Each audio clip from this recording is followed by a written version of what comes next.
Welcome to the night when the sky above Pripyat turned red, when the air itself became poison, when men ran toward a light that should never have existed.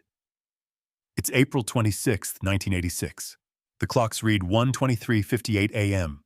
Reactor number 4 at the Chernobyl nuclear power station has just exploded. Not a bomb, not a fire, something else entirely, a living burst of atomic fury tearing through concrete and steel. Witnesses on the ground said the light was not white or orange, but crimson, a pulsing, breathing red that seemed to watch them back.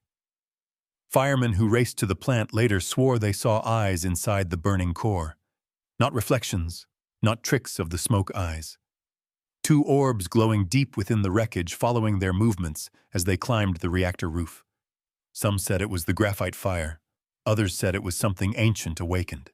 Before we begin, leave a comment where you're watching from and the exact second you're hearing this, because every one of those seconds counted that night.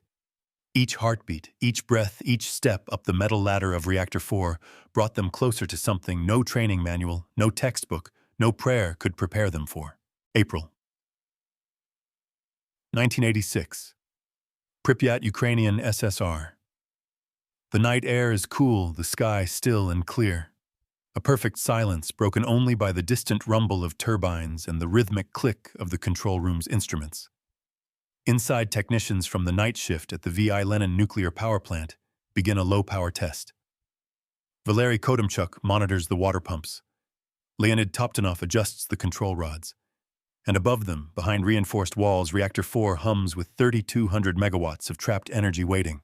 Then, in a fraction of a second, the power surges beyond control. The reactor splits open like a heart under pressure. A shockwave shatters the 1,200-ton biological shield. Fire erupts from the open wound. Pieces of graphite glowing white-hot rain over the complex like falling stars. Windows explode across Pripyat. People wake to a flash they think is dawn. But the dawn never comes, only sirens. In the barracks at Fire Station Number 2, Lieutenant Volodymyr Pravik receives the call, "Fire at Chernobyl." Roof of Reactor 4. He doesn't know yet that he's heading to ground zero of the worst nuclear disaster in human history. His men, Doroshenko, Titanok, Kibanok, Ignatenko, pull on heavy coats, helmets, and boots. No radiation suits, no masks, no dosimeters. They grab hoses, jump into red trucks, and roar through the quiet streets, unaware that the light ahead is death itself. When they arrive, the plant glows like a furnace. Flames crawl across the roof. Graphite chunks hiss and spit as water hits them. The air smells like metal and burning ozone. Pravik shouts orders, hoses up roofline. The men climb one by one, boots sinking into the soft, melting tar. Each breath tastes of iron and acid. Within minutes, their faces flush crimson, their throats raw. Some vomit. Still they fight. That's what they were trained to do. One by one, witnesses describe the same thing.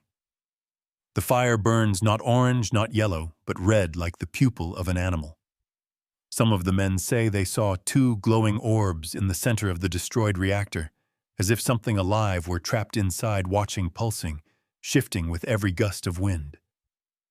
Others describe a faint hum, like a human voice buried beneath static. They called it the red eyes. No one outside knows what's really happening. The city sleeps. The plant's loudspeakers repeat calm announcements. The situation is under control, but on the roof, it's chaos. One man's glove catches fire. Another's helmet melts. A jet of steam bursts from a broken pipe, stripping skin from an arm in seconds. Geiger counters scream, the needles slam against the limit. 3.6 Roentgen, not great, not terrible, the engineers would later say. But the real reading is over 20,000 Roentgen per hour. Enough to kill a man in minutes. Still, they fight. Ignatenko moves toward the open core, hose in hand. His boots begin to smoke. His partner screams for him to fall back, but he keeps going because firemen go toward the fire, not away. Pravik, his commander, shouts through the radio, "Cool the tanks, cool the roof." His voice cracks. They're not fighting a blaze, they're fighting the atom itself. From a nearby building, a young plant worker, Nikolai, watches through binoculars. He sees men silhouetted against the red glow, their shadows bending and stretching as if the light itself were alive. One of them turns, and Nikolai swears he sees his eyes reflect red, like an animal in headlights. He drops the binoculars. Later in interviews, he says he wasn't sure if the eyes were human or something else. Inside the control room, engineers shout over one another. Instruments fail. Alarms overlap. Deputy Chief Engineer Anatoly Dyatlov insists it's hydrogen explosions, not the reactor. It's intact, he says. It's impossible. But outside, the men see the truth. The roof gone, the walls melted, the sky bleeding red. One firefighter, his hands shaking, whispers to another. Do you feel it watching us? Back in the city, windows glow faintly from the reflection. People gather on balconies pointing toward the plant. Children watch the crimson column of light rising into the clouds, unaware they are bathed in invisible fallout. Mothers take photos. Some even say, "Beautiful, isn't it?" Within hours, the firemen begin collapsing. Skin turns gray, lips split, hands swell. Their lungs burn. They are taken to ambulances, sirens echoing through the dawn. One of them, Vasily Ignatenko, vomits black fluid and whispers, "It was staring at me." His wife Lyudmila would later tell reporters he kept saying it again and again, "It was staring at me." The red eyes. The name spreads among the crews that follow. Soldiers arriving later to contain the blaze report. Strange lights moving inside the reactor at night. Not flames, but shapes. Some claim they heard whispering from the open pit. Others saw shadows cast with no source. Soviet officials dismiss it all: optical illusions, radiation sickness, hysteria. But among those who were there, who stood on the roof that night, the story never died. This is their story, of the men who saw what no one was meant to see, who fought something that wasn't just fire, but the wrath of physics itself. And as you listen, think about the seconds ticking by, just like they did. Before we continue, leave a comment. Tell us the minute you're watching from. Because the clock they heard that night, the one ticking over Reactor 4, it's still ticking now. April 26th, 1986. Chernobyl, Ukrainian SSR. A spring night, cold enough to make the air bite at your lungs. The stars hang low, pale over the Dnieper River. The city of Pripyat sleeps in silence, a model Soviet town built for the future, its 50,000 residents unaware that the world's greatest nuclear accident is seconds away. In the plant control room, beneath buzzing fluorescent lights, the hum of machinery blends with the soft ticking of gauges. On the monitors, the power level of Reactor 4 dips, stabilizes, then suddenly begins to climb. The operators exchange uncertain glances. Dyatlov, the shift supervisor, barks, "Don't worry, it's fine. Keep going." The graphite tips of the control rods slide back into the core. Then it happens. The reactor surges to 1,000 times its intended power. The water flashes to steam. Pressure builds unstoppable. And with a sound like thunder trapped in stone, the reactor explodes. The earth shakes. Windows shatter across the compound. The control room fills with smoke. Technicians are thrown to the floor. Above them, the roof of Reactor 4 is gone, replaced by a column of light and fire that pierces the night. Minutes later, alarms sound across Pripyat. Fire brigades scramble. The first trucks arrive within 10 minutes. The men think it's an ordinary fire. They don't know the air around them now glows with a deadly blue ionization, Cherenkov radiation, the signature of atomic death. The plant's radiation meters are useless. Their scales max out instantly. No one can measure the invisible storm they've stepped into. The scene outside is chaos. Burning graphite blocks, each one emitting lethal radiation, litter the ground. The roof of the turbine hall is aflame. Steam hisses from broken pipes. The men pull hoses through pools of contaminated water, their boots leaving blackened prints. They climb ladders, shouting orders through choking smoke. Their faces glisten with sweat and soot. One of them points toward the core, "Look," and everyone freezes. Through the smoke, something glows a pulsating red deep inside the exposed reactor. In that light, time distorts. The men later say it wasn't just heat, it was like being watched. The fire shimmered in rhythmic waves, almost breathing. Pravik orders his crew to cool the roof. They obey. They fight the fire above a hole that emits 20 billion electron volts of invisible radiation every second. Inside the plant, chaos reigns. Engineers argue, shouting into dead radios. Dyatlov insists the reactor is intact. It's impossible for it to explode even as men are vomiting blood beside him. They're told to stay to contain the fire. They believe they're saving the station, but they're already dying. At 200 a.m. reinforcements arrive firefighters from nearby towns. They're met by a wall of heat. One man describes the sky as alive, shifting red, pink, and blue like an aurora. It was the radiation interacting with the air, stripping electrons, creating ghost lights. But to those who saw it, it looked alive, something that crawled across the sky and whispered through static. The people of Pripyat gather on their balconies, children in pajamas pointing at the glow. No warnings, no evacuations, just curiosity. They watch the fire and say, "It's beautiful." The radioactive dust settles on their skin like glitter. Cameras click. A woman hums a lullaby while the invisible dust seeps into her lungs. By dawn, helicopters begin circling overhead. The Soviet military is alerted. Orders fly from Moscow to contain the disaster. They don't know yet that the reactor has no core anymore. It's a hole in the earth spewing death. They send soldiers, pilots, liquidators, human shields. And still the story of the red eyes spreads. Men whisper about strange shapes moving in the heat haze. Some say it's the reflection of molten graphite. Others swear they see a figure standing inside the light. Maybe it's the reactor itself, one says. Maybe it's looking back. Below the ruin, radioactive water floods the tunnels. 3 engineers volunteer to open the valves, knowing they'll die. They wade in flashlights, trembling water glowing faintly blue. When they return, their faces are pale, hands trembling, eyes unfocused. One of them mutters it was watching from the pit. The radiation burns through walls, metal and flesh. Birds drop dead mid-flight. Grass turns white. A camera lens pointed toward the reactor melts. Film from the night develops with strange streaks, red flares in every frame. To the west, the wind carries fallout toward Belarus and Sweden. Within hours, the entire continent detects radioactive particles. But the world still doesn't know what's happened here. Back in Pripyat, buses line up quietly. Soldiers tell residents they'll be gone for 3 days. They take nothing but papers and clothes. Dogs bark chained behind fences as the city empties. The people never return. And through it all, the core glows. Red, unblinking, relentless. Scientists later call it corium, a lava-like mix of uranium, graphite, and sand. But the men who saw it first called it something else, the eyes. This is where the story truly begins, not in the explosion, but in the moments after, when men stared into the impossible and felt it staring back. When duty turned to sacrifice and fire became myth. Because what they saw that night was not just the end of a reactor, but the birth of a legend forged in radiation and red light. When the first official reports reached Moscow, they were already contaminated not by radiation, but by denial. The words explosion and meltdown did not exist in the early telegrams. There was an incident, they wrote, localized, minor, under control. But the facts told another story, buried beneath layers of panic and protocol. The energy released that night measured over 200 times the power of the Hiroshima bomb.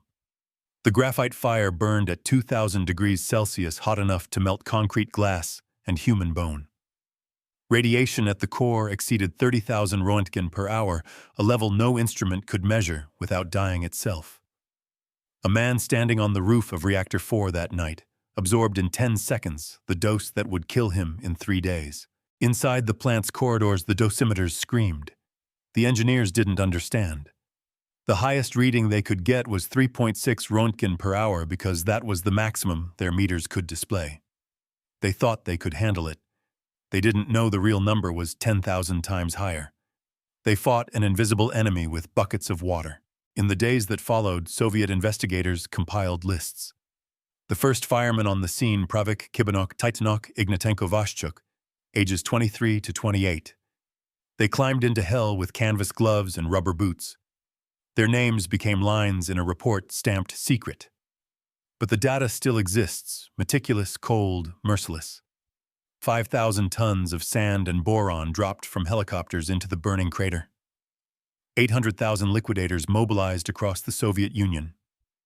130,000 residents evacuated within 36 hours. Over 60 tons of radioactive fuel still buried beneath concrete sarcophagus today. And yet even among those numbers, there are other details that don't belong in science. A helicopter pilot named Leonid Petrov later reported seeing a red shimmer moving inside the smoke as he flew over the core. His dosimeter failed mid-flight, needle frozen against the end. He told his co-pilot it looked like two circles pulsing in rhythm as if alive. Minutes later, his Mi-8 lost control, the blades melted from heat distortion, and crashed near the reactor. The report attributes the crash to thermal turbulence, but those who saw the wreck say the metal looked half-eaten, like something had licked it clean. The camera crews sent to film the damage faced similar impossibilities. Their lenses fogged instantly, film blistered. Every frame that survived showed the same defect, a faint red glare at the center bleeding outward like veins of light. Radiation artifacts, the scientists called them. But the locals whispered that it was the reactor's eyes still open, staring through every lens that dared to look.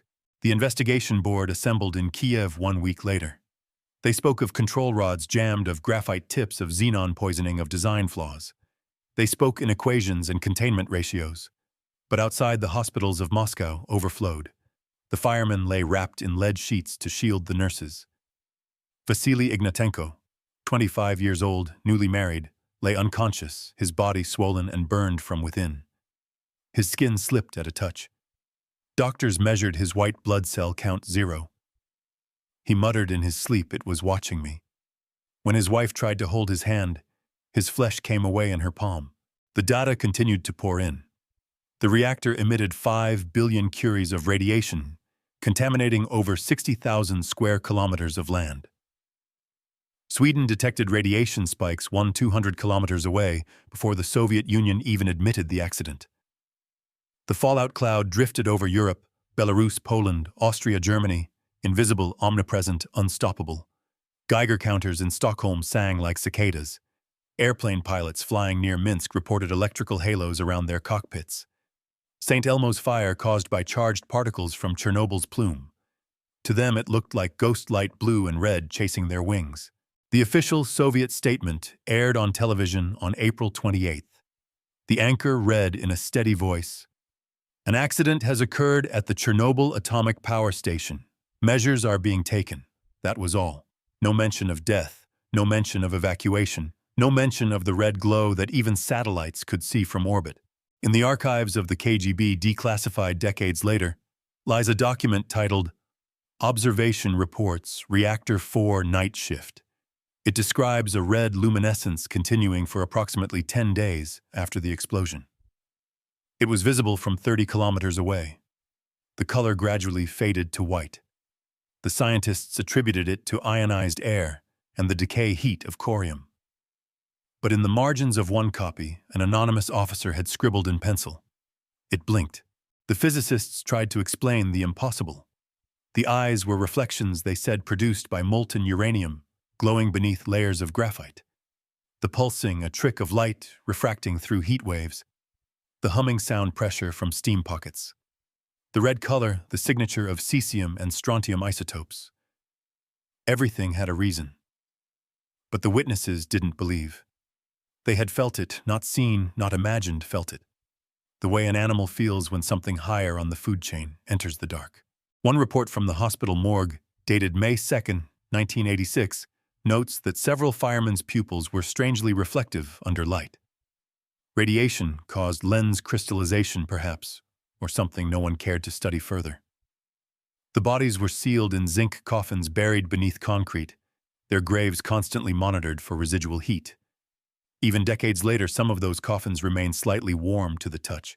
Meanwhile, the scientific teams descending into the basement tunnels wore lead aprons and gas masks. The radiation levels there were so high that their flashlights flickered from interference. One worker's log reads, "The light behaves oddly. Shadows move where no one walks." They placed thermometers near the corium mass, later named the elephant's foot, and watched the needles twitch on their own. 3,000 degrees, then 2,700. Then a faint sound, a crack, a hiss, and silence. The meters stopped. The men left in a hurry. Beyond the plant, the countryside turned alien. Forests glowed faintly at night from ionized dew.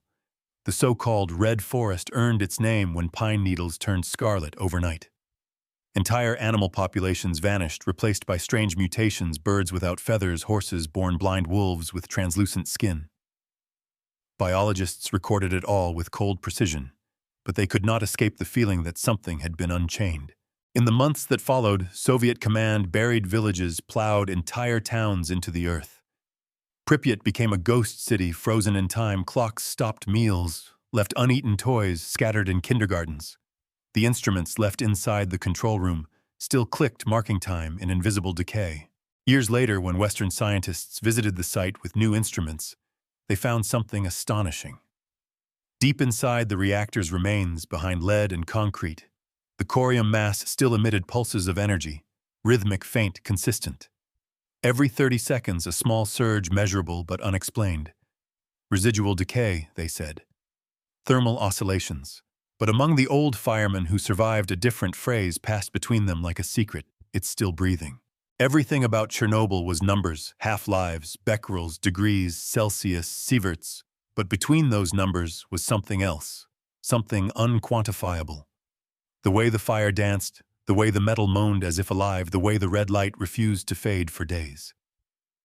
Physics explained almost everything, but not the fear, not the sense of being watched, not the way the men's shadows stretched toward the core instead of away from it. The official conclusion declared it an accident caused by human error and reactor design flaws. The unofficial truth whispered among the liquidators, the soldiers, the pilots, the nurses, was that Chernobyl had looked back. And when they sealed Reactor 4 beneath concrete and steel, some swore they heard a low rumble beneath the sarcophagus, a final exhale like a beast going to sleep. But the instruments still pulse today. The heat readings fluctuate. The sensors twitch. And deep beneath the ruins, the corium glows faintly red, as if two unseen eyes are still open in the dark, waiting. That is not speculation. That is data recorded, verified, undeniable. The reactor that should be dead still moves. The radiation decays, but the heat lingers. The silence hums. The instruments flicker.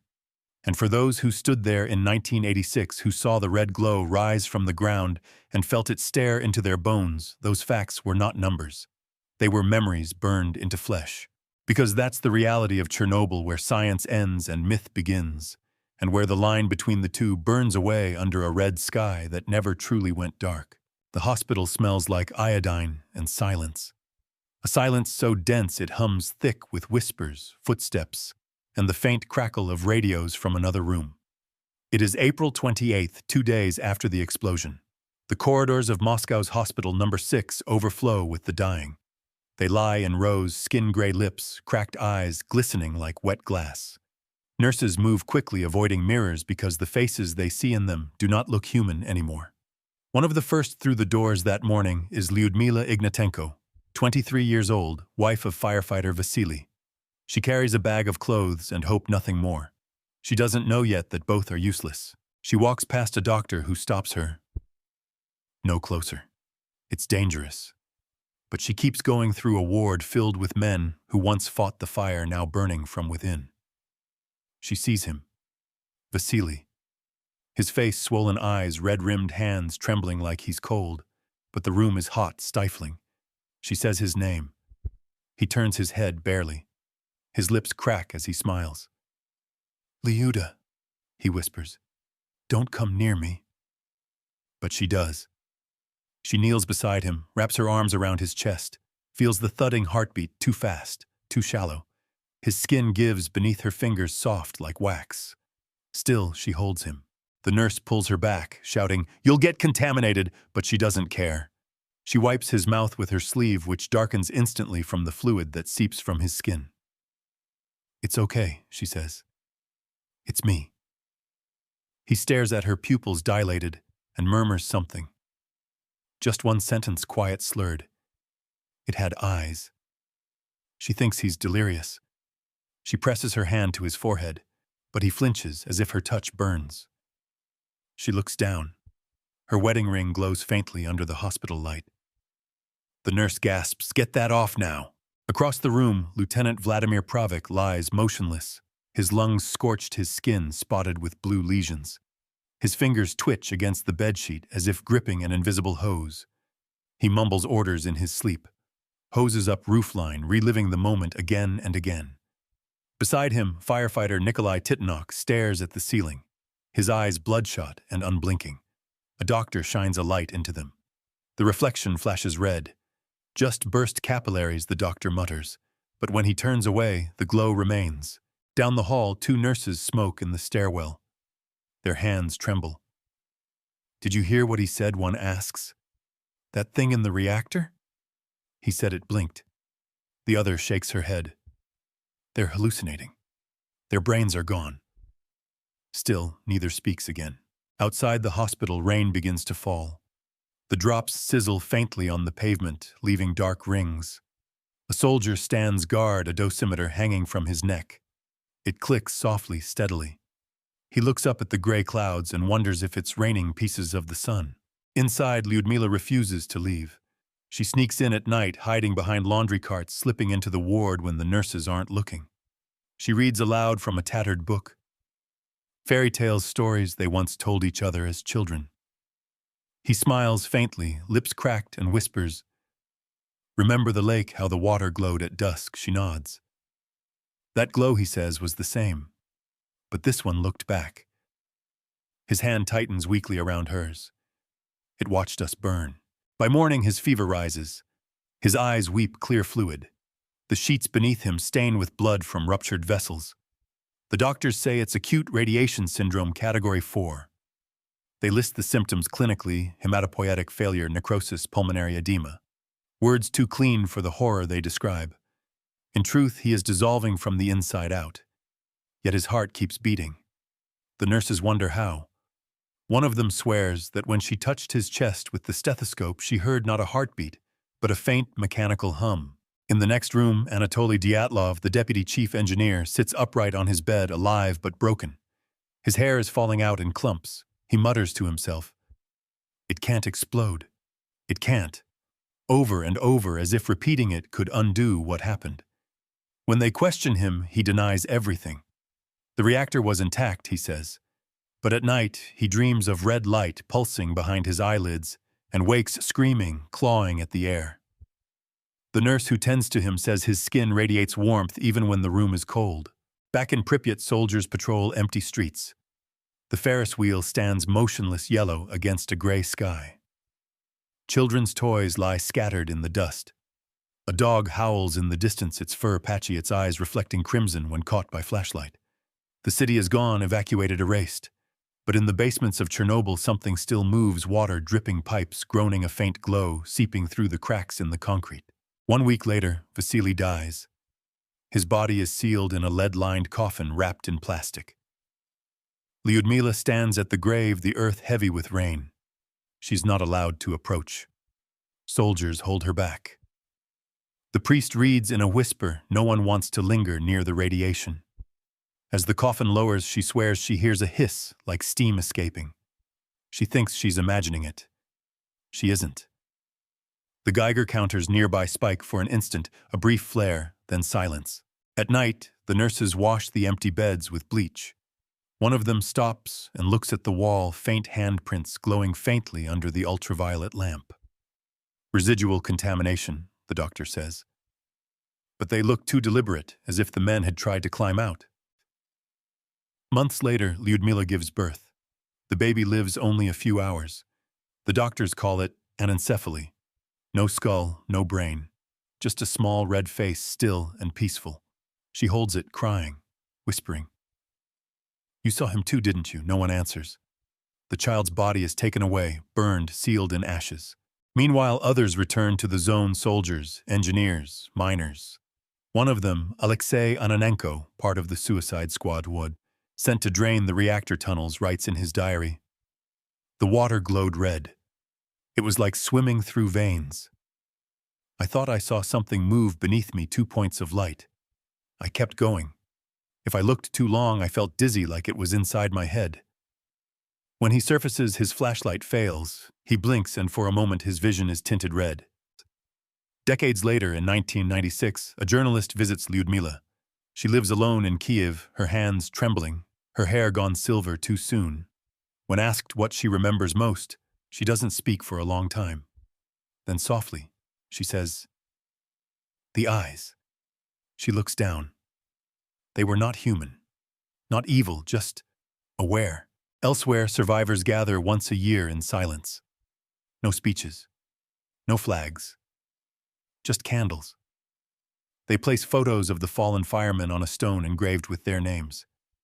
Some of the candles flicker red, others blue. A gust of wind passes, and for an instant all the flames lean the same direction toward the north, toward the sarcophagus. One of the last liquidators still alive, a man named Sergei, once described what it felt like to stand near the reactor after it was sealed. It was quiet, he said. Too quiet, like the air was holding its breath. I felt my teeth ache. The ground hummed like a distant train. When I turned to leave, I thought I saw a reflection in the glass, red, round like an eye. But there was no one behind me. In the years that follow, myths take root. Locals call it the Watcher of the Core. Some say it's the spirit of the fireman. Others say it's the atom itself reborn, seeing what it created. Scientists dismiss it, but the instruments don't lie even now, in the dead of winter. Deep sensors record rhythmic tremors, faint bursts of heat, pulses of unseen light. Not enough to reignite, just enough to remind. In a forgotten folder in the Chernobyl Museum lies a photograph taken in 1986 by a soldier who sneaked a camera into the exclusion zone. The image shows the ruined reactor at night. In the center, a red glint, twin points of light. The caption reads simply, "No flash used." Years later, Lyudmila sees the picture. She touches the glass and whispers, "I told you it had eyes." The reporter asks, "Do you think it's still there?" She looks at him, her gaze steady, tired, unwavering. "Some things don't die," she says. "They wait." And the camera pans over her face, lined with time, shadowed by memory, before fading into the sound of wind over the empty streets of Pripyat, carrying echoes of sirens that have not rung in 40 years, and the faint hum of something beneath the earth that never stopped breathing. In the years that followed, science chased the shadows left behind that night. Reports multiplied, each trying to measure what could not be measured, the invisible breath of a reactor that had already died, yet refused to rest. Between 1986 and 1996, the Soviet and later Ukrainian agencies recorded over 3,000 microseismic events inside the sarcophagus, vibrations, like faint heartbeats, regular, rhythmic, unnatural. The readings rose and fell in intervals of 30 seconds, the same pattern that the Western teams later confirmed through thermal mapping. They called it periodic corium oscillation, a harmless artifact of residual decay heat. But when the data was visualized, the waveform looked eerily biological, twin spikes repeating in sync like the pulse of something asleep but not gone. The engineers dismissed it. They built instruments, sensors, probes, devices coated in lead, and faith lowered them through the cracks of the concrete dome. Most of them died within minutes, circuits fried by gamma bursts. Yet before they failed, many transmitted the same anomaly temperature fluctuations at a fixed frequency, as if some buried mechanism were still cycling. 2 Celsius 780 degrees Celsius, then 300 degrees Celsius, then back again. The pattern persisted for years. It was as though the fire itself had learned to breathe. In 1990, a team from the Kurchatov Institute released a classified memorandum, document number 423 Czech, marked Eyes Phenomenon. It analyzed nighttime photographs taken by remote cameras inside the containment. Across 60 images, red reflections appeared in pairs consistently at the same coordinates. The official explanation, reflections from emergency lamps bouncing off glass fragments. But the sensors in those areas recorded no lights, no reflective surfaces. One physicist reviewing the report privately scribbled on the margin, "Reflections of what then?" By that time, international attention had shifted to the cost. The USSR had collapsed, but Chernobyl remained a wound that no new border could heal. Over 350,000 people displaced. 125,000 dead from radiation-related illness by conservative count. Forests sterilized. Rivers poisoned. Yet the data was precise, sterile, unemotional, as if listing the dead made them less human. The survivors, though, spoke differently. They described dreams of light, recurring flashes behind their eyelids. Some saw faces. Others heard whispers, rhythmic, mechanical, soft. When they woke, the sound lingered vibrating inside their teeth. Western physicists dismissed these accounts as psychosomatic trauma echoes of stress, they said. But the numbers continued to defy simplicity. The sarcophagus emitted microbursts of neutron radiation at unpredictable times, sometimes weeks apart, sometimes hours, sometimes within the span of a single minute. Neutron flickering, the reports called it. But soldiers stationed nearby called it something else, blinking. In 1992, a team of British and French specialists arrived to install new neutron detectors. They expected silence. Instead, the sensors screamed, the count rate tripling for exactly 13 seconds before dropping back to normal. One technician, still wearing his dosimeter, described seeing a faint red shimmer as if the air itself vibrated. The official log called it visual distortion due to heat. The technician died 5 years later of leukemia. His widow kept his journal where he had written one final note. The eyes opened. Meanwhile, the scientific community hunted for rationality. They mapped isotopic decay curves, calculated half-lives, built models. They proved mathematically that nothing conscious could exist within that ruin.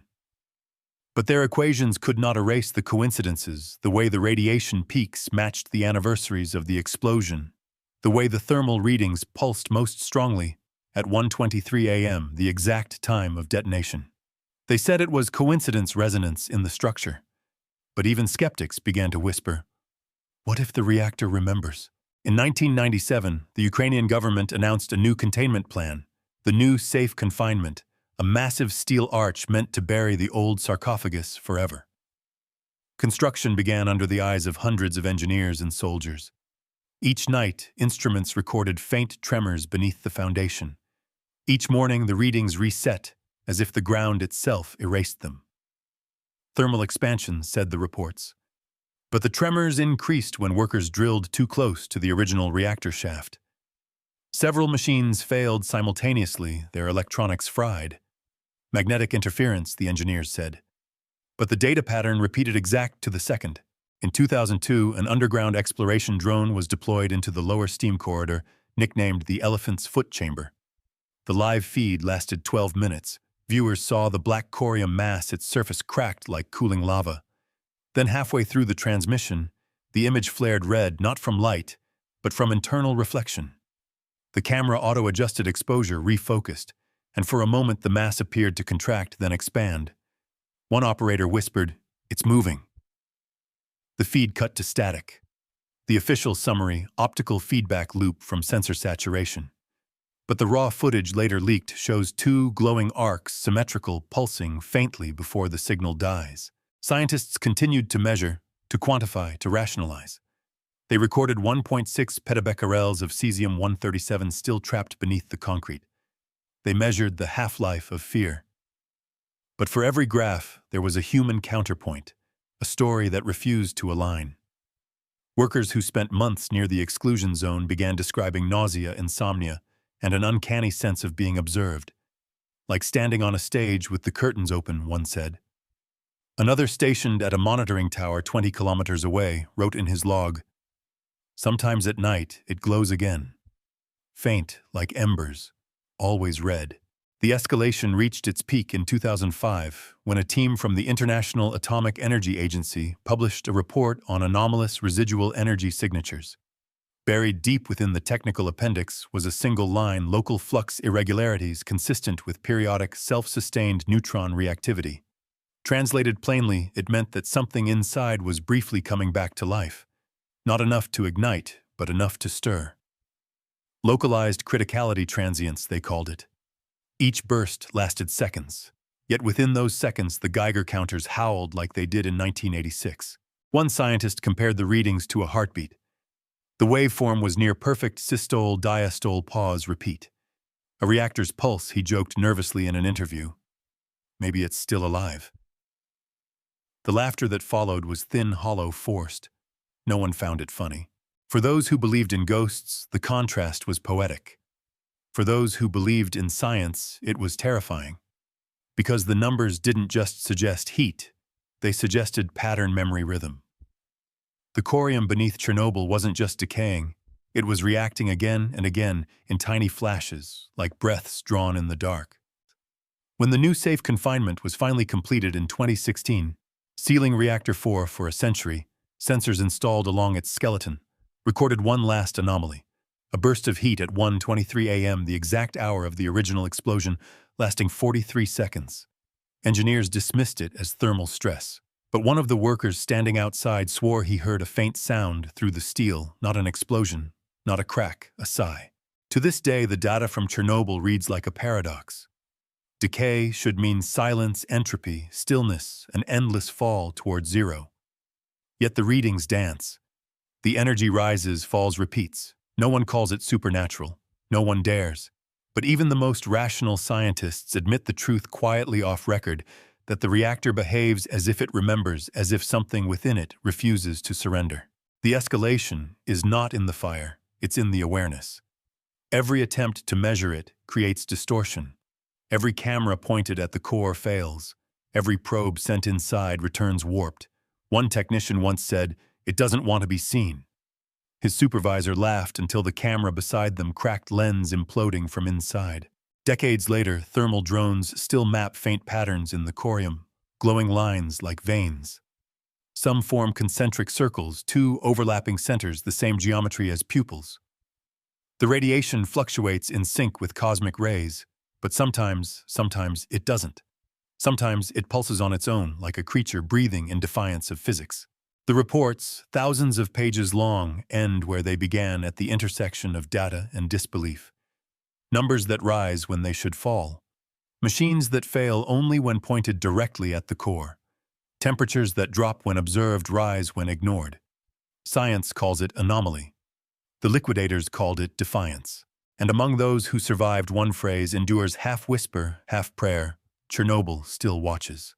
The escalation isn't measured in sieverts or megawatts. It's measured in echoes. The hum beneath the earth, the red pulse that never stops. The fact that even buried under steel and time, Reactor 4 refuses silence. Because Chernobyl was never just a disaster. It was an awakening. A reminder that the things we build to master nature can, under the right conditions, learn to look back and remember who lit the match. The silence that followed was not peace, it was suspension. The pause between exhale and collapse. By the early 1990s, the fires were long extinguished. The plant sealed, the world moved on, but inside the zone of exclusion, nothing returned to normal. Trees still grew twisted. Rivers changed color with the seasons. Birds sang with broken voices. Chernobyl was supposed to fade into statistics, a page in history, but instead it began to speak in signals, in pulses, in patterns. At first, the aftershocks came in whispers. Old instruments turned on by themselves. Rusted valves clicked without power. In the control room, dust-covered gauges shifted as if touched by unseen hands. The air still hummed. The hum, that sound low, steady, never-ending, became the heartbeat of the ruin. Locals called it the breathing of stone. Scientists called it acoustic resonance. But those who had been there on the night of the explosion recognized it instantly.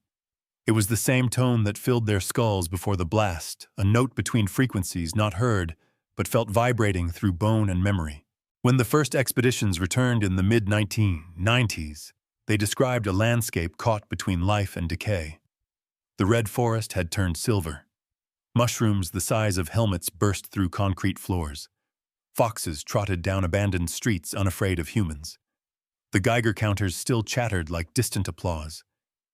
The city of Pripyat stood untouched, curtains still drawn, dishes still set, clocks frozen at the minute of the evacuation. One researcher said it felt like walking through a photograph that refused to fade. Yet even amid stillness, strange things persisted. At night, lights flickered in the windows of Building 14, though no power flowed through its wires. Footsteps echoed in corridors where only dust remained. When journalists entered the old hospital, they found rusted beds still marked with numbers, bandages stiff as paper, and a single mirror untouched by dust, clear, reflective, cold.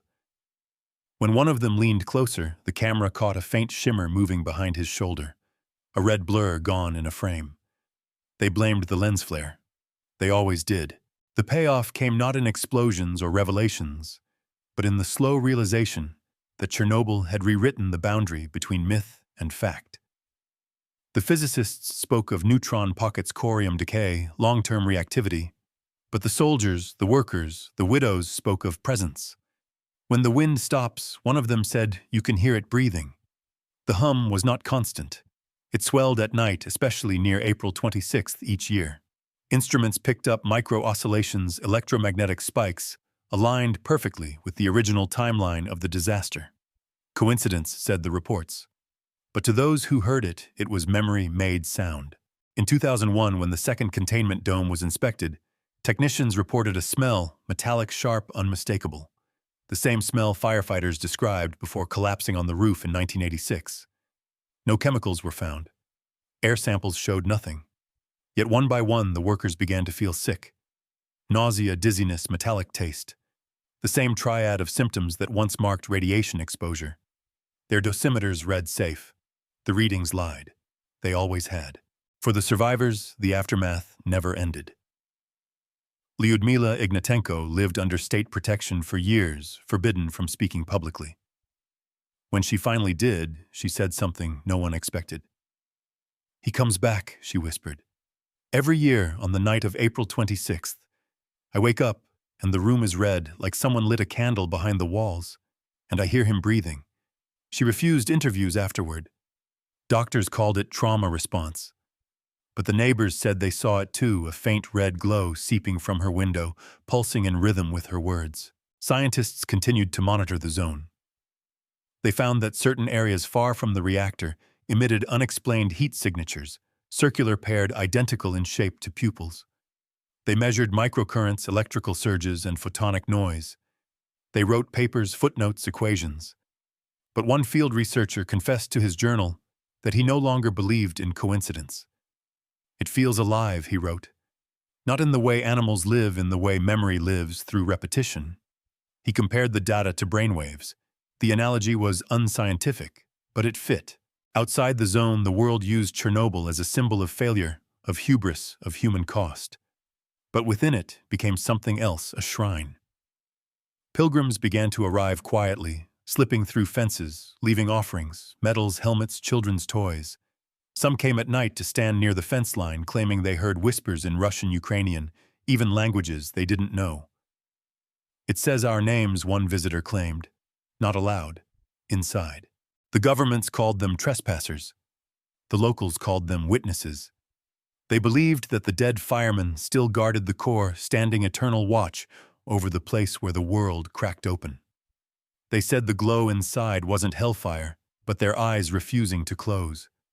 "They keep it asleep," said an old villager who lived 20 kilometers from the zone. "If they ever stop watching, it wakes again."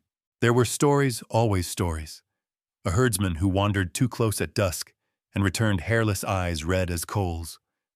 A group of soldiers who vanished near the cooling pond. Their footprints burned into the ground, but no bodies found. A camera crew who recorded 5 minutes of perfect silence, no wind, no insects, no sound, before their film disintegrated. Scientists investigated every case, found logical answers. Chemical burns, methane pockets, film fog. But the locals knew better. They called it the red sleep. Even nature adapted strangely. Wolves in the zone grew larger, calmer. Boars nested in the ruins of schools. Insects developed mirrored shells. Biologists documented mutations but admitted something curious. The new ecosystems thrived, balanced, as if the land itself had accepted its new nature. Radioactive but harmonious. "Chernobyl healed itself," one ecologist said. "Not the way we wanted, but the way it chose." By 2011, the world turned its eyes elsewhere. Fukushima, new disasters, new data. But every April, journalists returned to the ghost city. They filmed the same decaying Ferris wheel, the same school books, the same toys. Yet their microphones always caught the same undertone, a faint, low hum. They filtered it out in editing. It ruined narration. It sounded too alive. The payoff of Chernobyl was not redemption, it was recognition. The men who saw the red eyes were not hallucinating. They were witnesses to the first moment when humanity stared directly into the mirror of its own creation and saw itself reflected in fire. They did not fight a monster. They birthed one, built it, fed it, and then called it impossible when it looked back. The hum beneath the earth is the echo of that realization. that energy cannot be buried, that memory cannot decay. Each isotope, each spark, each atom that split that night still sings half-life to half-life, repeating the same phrase through time: you did this. When modern scientists run spectral analysis on the corium, they still find faint rhythmic shifts in light emission: red, then dark, then red again. Thermal pulsation, the reports say. But the technicians who work the night shift avoid looking directly into the monitor for too long. It feels wrong, one admitted. Like it knows I'm watching. And maybe it does. Because in the end, what Chernobyl created wasn't just a catastrophe.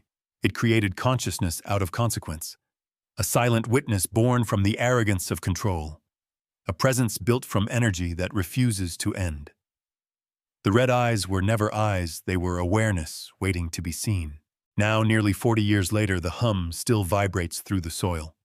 Instruments record microbursts. Satellites detect faint infrared pulses at coordinates long declared cold. The official explanations continue: data errors, cosmic interference, faulty wiring. Yet every April at exactly 1:23 a.m. the readings spike for a single minute, every year without fail. That is the echo, the reactor's heartbeat, the world's reminder. The men who saw the red eyes are long gone, their bodies dust their stories half-remembered, but the light remains buried beneath steel, beating in silence. It doesn't need belief, it doesn't need witnesses, it only needs time, and time, like radiation, never truly dies. Some nights when the wind stills over Pripyat and the clouds part, locals say you can see a faint red shimmer on the horizon, the ghost of a fire that never went out. The scientists call it atmospheric refraction. The soldiers call it memory. The survivors call it warning. Whatever it is, it breathes. And somewhere beneath the concrete, behind lead dust and decay, the red eyes of Chernobyl still watch, unblinking, eternal, waiting for the world to remember what it created in the dark. The wind over Pripyat moves like a whisper, now soft, heavy, carrying the scent of rust and forgotten rain. The Ferris wheel stands frozen, skeletal against the gray sky, and every window in every building seems to stare outward, empty, unblinking. There is no laughter, no footsteps, no voices, only the faint hum of wind crossing broken glass, the breath of a city that once lived and then was erased.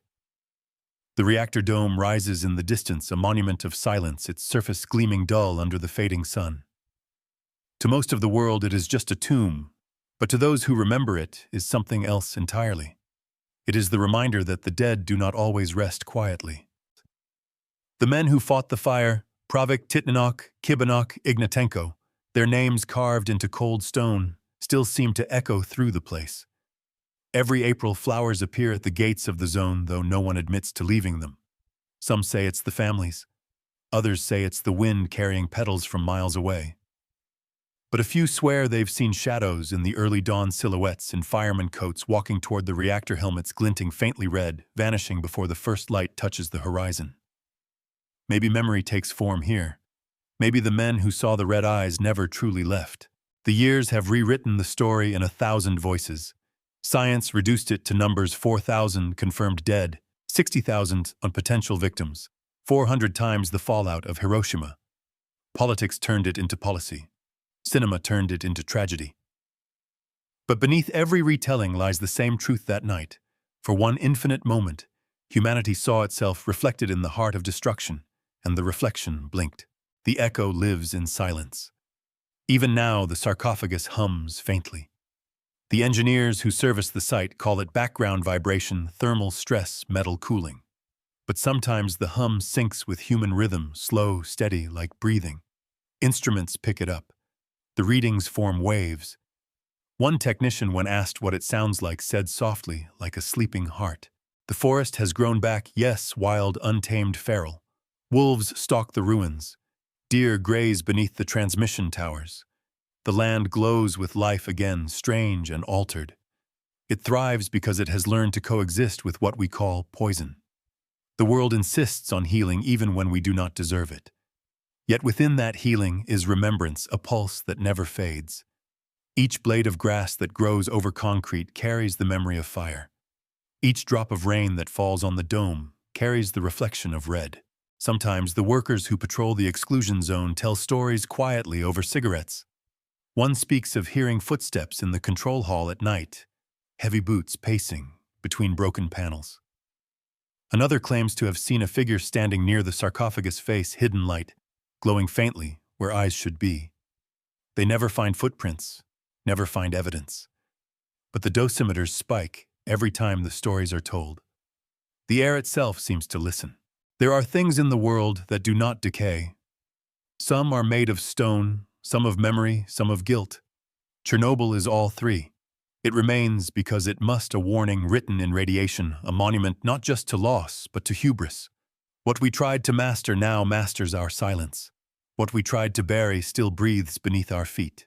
And still, every April 26th, at 1:23 a.m., the monitors inside the new safe confinement flicker. The temperature rises a fraction. The radiation trembles for 30 seconds, no more, no less. Every year, without fail. The scientists shrug. They say thermal echo, but the veterans who once stood on that burning roof call it something else. They say it's the reactor remembering. One of them, old now gray and bent, once said in an interview, "We thought we were saving the world, but we were just lighting its reflection." He looked into the camera, eyes hollow but unbroken. It watched us, and it still does. Then he smiled, small and distant, and said, "You can cover it with steel, but you can't bury a heartbeat. If you stand on the road leading out of the zone, there's a sign that reads, 'Stop Radiation Area.' Beyond it, the land rolls green and silent. At night, fog crawls across the asphalt, and sometimes through the mist, two faint points of red appear low to the ground, vanishing when approached. Fox eyes, maybe, or memory, or something older waiting. The echo of Chernobyl stretches beyond borders, beyond time. Radiation still lingers in the soil, in the bones of animals, in the roots of trees. It travels in rain, in air, in stories. Every child born after 1986 carries somewhere deep within the chain of atoms a trace, one invisible link to that night. The fire that burned the sky became part of the bloodstream of the planet. Energy never dies. It only changes form. Maybe that is the final truth, that what we created has already entered us, unseen, eternal. What if those men, the first to run toward the fire, were not victims, but messengers? What if they weren't meant to stop the reactor, but to witness what the world had become? What if, in the red light that night, the universe showed us our reflection, fragile, brilliant, doomed, and we looked away too soon? Because maybe the eyes in the core were never the reactors at all. Maybe they were ours. Two bright, burning circles of ambition staring back through smoke and iron, realizing too late that the light we chase is the same one that consumes us. Every civilization leaves behind a scar that speaks louder than its triumphs. The pyramids, the ruins of war, the glowing skeleton of Reactor 4. When the future digs through our bones, it will find this place and understand what we were: not gods, not monsters, but children playing with the power of stars. And perhaps that is why the hum never stops. Because somewhere inside the silence there is still a memory of hands turning the control rods, of boots on hot tar, of firemen shouting through smoke. A memory of breath and blood and courage. It is not just destruction that echoes here, it is devotion too. The human need to fix, to save, even in the face of annihilation. The men who saw the red eyes did not run away. They stood, and they fought, and they fell. And in their fall they became the light itself.